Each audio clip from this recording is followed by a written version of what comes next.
নবী সাল্লাল্লাহু আলাইহি ওয়াসাল্লাম বলেছেন যে এই দোয়া পড়ার পরে যদি কেউ সকালে পড়ে রাত্রের আগে মারা যায় জান্নাতে চলে যাবে। রাতে পড়ে সকালের আগে ইন্তেকাল করলে জান্নাতে চলে যাবে।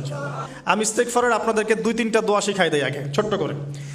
1 নাম্বার, যারা একটু পড়াশোনা করেন মাশাআল্লাহ তারা এইটা পড়বেন, সাইয়্যিদুল ইস্তেগফার। সাইয়্যিদুল ইস্তেগফার আমার সাথে বলবেন, আল্লাহুম্মা আনতা রাব্বি লা ইলাহা ইল্লা আনতা খালাকতানি আনা আবদুক ওয়া আনা আলা আহদিক ওয়া ওয়া'দিকা মাস্তাতা'ত আউযু বিকা মিন শাররি মা সানা'ত আবুউ লাক বিনি'মাতিকা আলাই ওয়া আবুউ বিযানবি ফাগফিরলি ফাইন্নাহু লা ইয়াগফিরু যুনুবা ইল্লা আনতা।